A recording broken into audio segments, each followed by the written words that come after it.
Imagine, you are skiing down one of your favorite slopes.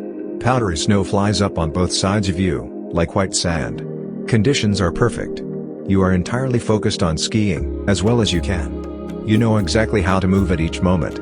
There is no future, no past. There is only the present. You feel the snow, your skis, your body, and your consciousness united as a single entity.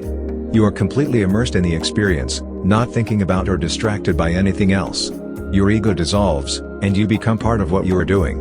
We start cooking, and before we know it, several hours have passed. We spend an afternoon with a book, and forget about the world going by, until we notice the sunset and realize we haven't eaten dinner. We go surfing and don't realize how many hours we have spent in the water, until the next day, when our muscles ache. The opposite can also happen. When we have to complete a task we don't want to do, every minute feels like a lifetime and we can't stop looking at our watch. Put your hand on a hot stove for a minute, and it seems like an hour. Sit with a pretty girl for an hour, and it seems like a minute. That is, relativity. What makes us enjoy doing something so much that we forget about whatever worries we might have while we do it? When are we happiest? These questions can help us discover our Ikigai.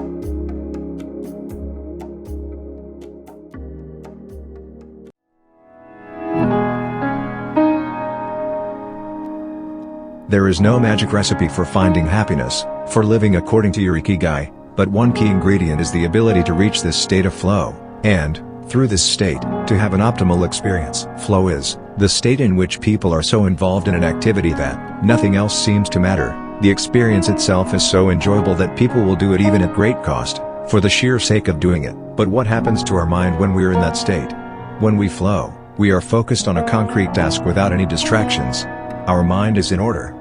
The opposite occurs when we try to do something while our mind is on other things. If you often find yourself losing focus while working on something you consider important, there are several strategies you can employ to increase your chances of achieving flow. The 7 conditions for achieving flow.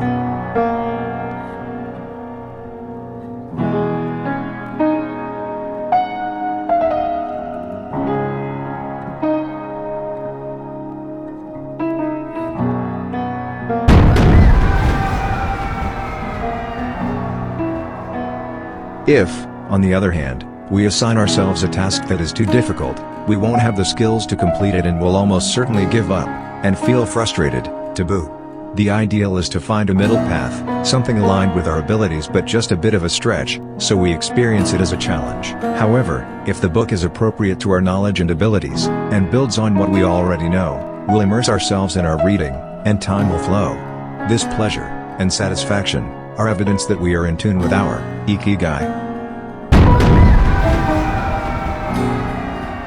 Video games, played in moderation, board games, and sports are great ways to achieve flow, because the objective tends to be very clear: beat your rival or your own record, while following a set of explicitly defined rules.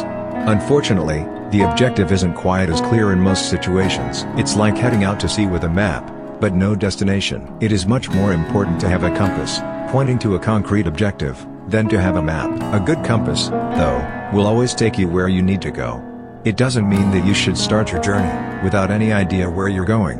What it does mean is understanding that, while the path to your goal may not be straight, you'll finish faster and more efficiently than you would have if you had trudged along a pre-planned route. Having a clear objective is important in achieving flow, but we also have to know how to leave it behind when we get down to business. Once the journey has begun, we should keep this objective in mind without obsessing over it. As soon as you take these first small steps, your anxiety will disappear, and you will achieve a pleasant flow in the activity you're doing.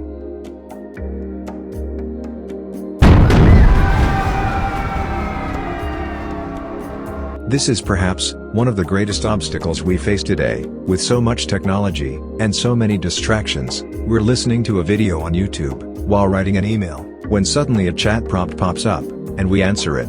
Then our smartphone vibrates in our pocket. Just as soon as we respond to that message, we're back at our computer, logging onto Facebook. Pretty soon 30 minutes have passed, and we've forgotten what the email we were writing was supposed to be about. We often think that combining tasks will save us time, but scientific evidence shows that it has the opposite effect. Even those who claim to be good at multitasking are not very productive. In fact, They are some of the least productive people. It has been scientifically shown that, if we continually ask our brains to switch back and forth between tasks, we waste time, make more mistakes, and remember less of what we've done. Other studies indicate that working on several things at once lowers our productivity by at least 60% and our IQ by more than 10 points.